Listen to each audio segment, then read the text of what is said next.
Let's break down the latest episode of The Real Housewives of Beverly Hills. Hey everyone, it's Hannah Fletcher. Welcome back to Shared News. Let's talk all about The Real Housewives of Beverly Hills. We are on season 13 and we just had the ability to see episode 9. Now, first of all, before we even get into it, I have to say I really do love this season. I feel like this cast is fun. I feel like I like different aspects of everyone. And there's moments where I am in love with absolutely everybody in the cast. And then there's moments where I'm like, how could she say that? How could she do that? I mean, that is the typical reaction of reality TV, but I really am enjoying season 13. And of course, I want you guys to sound off in the comment section as we have this conversation and let us know all of your thoughts that you have on what it is that you're seeing play out on your screen, who you're rooting for, what conversations are absolutely ridiculous, which ones are extremely important, you know, rehashing everything. But let's kick it off with this episode. Now, first of all, we have Sutton. She's on a date. Sutton, you guys, I cannot. Sutton is wild. This woman gets screen time for a reason, though. I will say she is smart and she's calculated. She's been on for a while and she's not going anywhere for a while because she is doing her job. Now, Sutton is kicking off the episode. She's on a date with this guy named Sal, and this is the first date that she is basically going on, and she has a matchmaker that is helping out. Her name's Alessandra. Alessandra's extremely bubbly. She's got a lot of gusto to her, and Sutton is excited about the date. He's tall, he's handsome, he's a gentleman. She overall thought that this was a very promising candidate.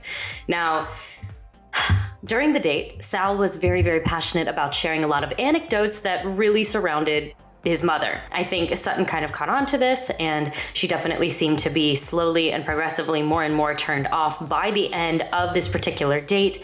Of course, he seemed like a really nice guy. I don't know, you guys. I want to know what you have to think on this one. I can see where she's coming from, but at the same time, it's not like this guy's sitting there talking about all of the women that he's been with before. At least he's talking about his mom. I don't know where to go with this one. I want to know all of your thoughts on this, but I am very glad that Sutton is putting herself out there. I'm glad that she's not wearing the cat sweater on any more dates, and I'm glad that she is taking a chance on the matchmaker, because I do feel like the matchmaker is a very interesting asset to the show. I feel like she is most likely good at her job, so I'm glad that Sutton is just being open-minded. I'm glad that she is really giving it a shot, and she even said herself, she's like, normally I would have had an excuse to leave because of a hangnail. You know, she suffered through the whole date, and that is progress for Miss Sutton. Moving on, we have Kyle, Dorit, and Anna Marie. Now, the ladies that gathered up at Kyle's house. Kyle had this amazing, beautiful spread situation going on across her table. It was so beautiful. Of course, there had to be a joke about the fact that Sutton has an extremely small esophagus. Dorit was cracking this one. Dorit was on fire throughout the whole episode, but we'll get into that here in a second.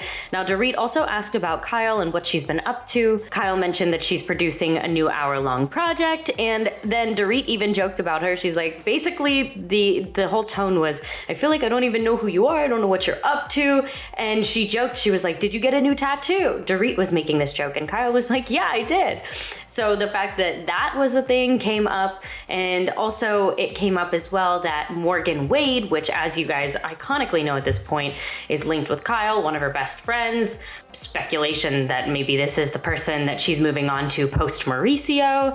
Dorit was very taken aback, as well as Anna Marie, by the fact that Kyle had the ability to tattoo a K on Morgan's arm. Now, Morgan did mention, and Kyle did crack a joke in the last episode, that you know, Morgan has a ton of tattoos. She even has toilet paper tattooed on her. So what's the big deal with the K? But at the same time, Dorit is very much skeptical of the fact that Kyle is tattooing an initial on Morgan's body. And I think that Dorit is definitely skeptical as to whether or not Kyle is potentially moving in a different direction away from Mauricio and potentially into Morgan's territory. So I'm curious to know what you guys have to think about that situation. But let's go on to Garcelle and Erika. Next up in this episode, we saw Garcelle and Erika. They've been gathering a lot this season. I like to see it. I like to see these two together on good terms. I think that it's a very fascinating dynamic to watch. Now, Erika mentioned about her being under a lot of pressure because she is in the hot seat. She just signed her Las Vegas residency, and it's very intense for her to have to live up to the expectations of basically Live Nation. And that's a really huge company. It's a really huge deal. So I can see why Erika is feeling all of the pressure and feeling the pressure of being in the hot seat overall.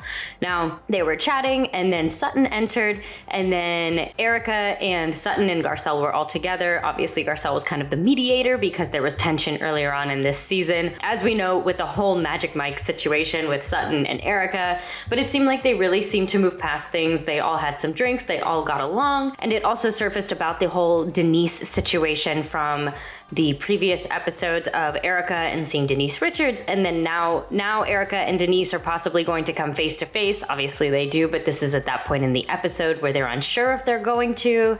And basically they mentioned the fact that Denise Richards has an OnlyFans and that she's not charging a lot of money for it, which she's really not. She's Denise Richards. I'm surprised she wasn't charging a lot of money on OnlyFans. I would definitely go back and reconvene there and make a different decision. If I were Denise Richards, she could get away with charging a lot more money.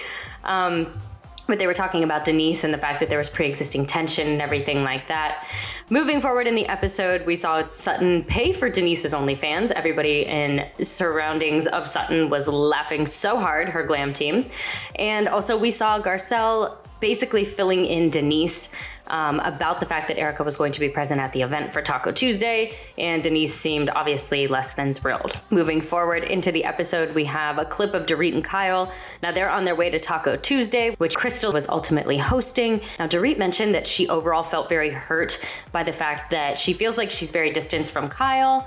Yes, they were sharing a car together. Yes, they are friends, but it seems like these two are not as close as they once used to be. It seems like Kyle's definitely going on a lot of trips and a lot of vacations, and Dorit is not a part of that. And Kyle mentioned that there's some basically unresolved Kathy Hilton drama from the prior season, so there's just a lot going on. And Dorit also mentioned that basically she thinks that Kyle is morphing into a version of Morgan, and she also feels as though she is not necessarily even being kicked out or ignored, but much less replaced by Morgan as well. So we kind of got an inside scoop as to what is going on in Dorit's mind in regards to her relationship with Kyle. And I think that Kyle has just basically a bone to pick in terms of rehashing a bunch of stuff as to what went on last season with her sister, Kathy Hilton. So there's a lot going on, a lot more than I even realized. I wasn't getting that vibe up until this episode. I'm wondering if you guys did. Did you get that vibe up until this episode? Was it just me, or did you guys already see this coming and maybe I just need a quick refresh? But I'm curious to know if I missed something or if you saw this coming, because I saw a lot of scenes of them together. I saw a lot of Kyle helping PK pull off a pretty woman situation for Dorit at the beginning of the season. I didn't realize there was unresolved tension. I just didn't. So I'm curious to know again what you guys have to think about that. So of course, let me know. Let's move on to the main event of the episode. We have Taco Tuesday. So this was at Crystal's house, like I mentioned. This was a dense scene. Let's break this down. So we have Erika seeming irritated with the fact that Denise is present at Taco Tuesday. Now these two have beef. We saw Denise and Erika not getting along. It seemed like Denise did come in with some type of agenda to go after Erika when Denise was noticeably impaired in, I would say, multiple ways. That is just my opinion and my speculation, but what it seemed like to me is she was impaired in multiple forms on camera on the episode where she was officially introduced back into the season lineup.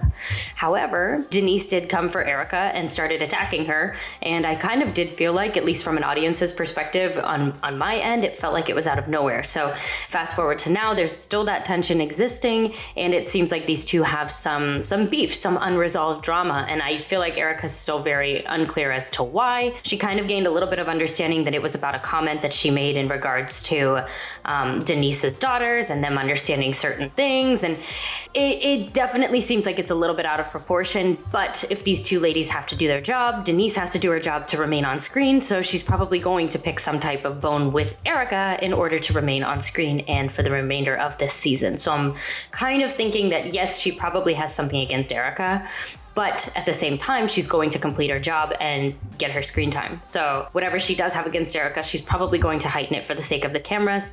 Also, regardless, the interaction that they were rehashing from several years ago wasn't an ideal one. I see both sides. However, I think it's a little bit overblown, and I think it's a little bit too late in time, and we're a little too far into the future now for a vendetta to be held of that magnitude for something that really wasn't that deep. I hope that makes sense to you guys.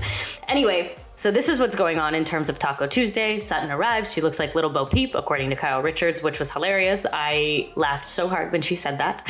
And honestly, the whole main character of Taco Tuesday is Dorit. She is very visibly upset throughout the evening. She seems just agitated.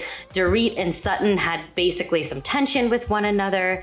And she mentioned at one point, Dorit did, that Crystal was stirring the pot and trying to cause tension between Dorit and Sutton. So let's talk about what was going on with Erika first in regards to Sutton, and then how Dorit comes into play. So during Taco Tuesday, we have Erika mentioning that Sutton made out with one of her drivers. This was a known joke between Erika, Garcelle, and Sutton.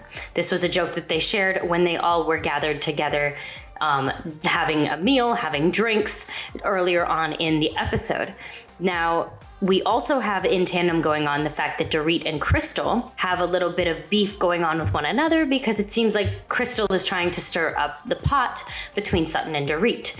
And this is because Dorit allegedly tried to take Sutton's assistant, and Dorit's also alleged that Sutton puts vodka in her coffee. They have a little bit of tension going on as well. Now, the whole point of filling you guys in like this is because Sutton was asked by one of Crystal's friends that was in attendance at Taco Tuesday about the whole Magic Mike situation. And as you guys know, Sutton was very uncomfortable with a lot of aspects of the whole Magic Mike situation at the beginning of the season.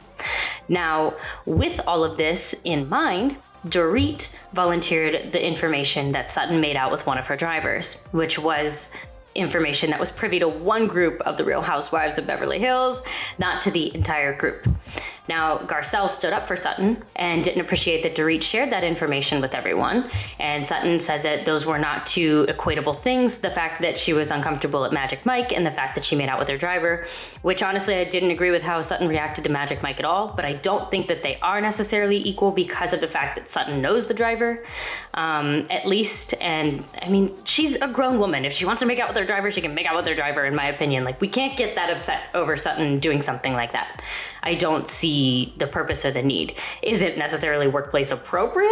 That's a different story, but I don't see why you would be upset or trying to tell a whole dinner party about her making out with a driver. It's just kind of odd to me. Now, Garcelle stood up for Sutton, and then Dorit and Garcelle started going at it, and Garcelle mentioned that it was inappropriate for her to bring that up, and then Dorit mentioned that it was in jest and it was a joke, and then Garcelle mentioned to her that she's displaying her privilege and that she just can't. And that's kind of how Garcelle and Dorit ended. Now then Dorit changed gears and went for Crystal mentioning about Sutton pouring vodka into her coffee and how she'd never said it, yet we were able to see an edit of Dorit mentioning that. Crystal said that she didn't want to speak on anything and get anything wrong or twisted, and Dorit basically claimed that she'd already done that. And then if that wasn't enough, Dorit then went in and tried to ask Denise and Erika all about where they stand and how their situation is going on and how that's transpiring. And then she excused herself by leaving in order to go see her husband, whom she hadn't seen in a week. And then of course we have Denise and Erika, who ended up going at it. So there's a lot going on. I'm curious to see what happens next episode, but I want to know all of your thoughts down below in the comments section. It is very dense. It is very packed. There are so many different dynamics going on. Let me know all of your thoughts down below in the comment section as to what your predictions are for next week and what you guys would like to see. Thank you guys so much for watching. Make sure to go ahead, like this video if you haven't already. Hit the subscribe button and turn those notifications on so you don't miss out on any of our future videos. As always, I'm your host, Hannah Fletcher. You guys can follow me on social media. My handle's right there on the screen. Come on over and say hello. I would love to hear from you guys, and I will see you in the next episode. Bye, guys.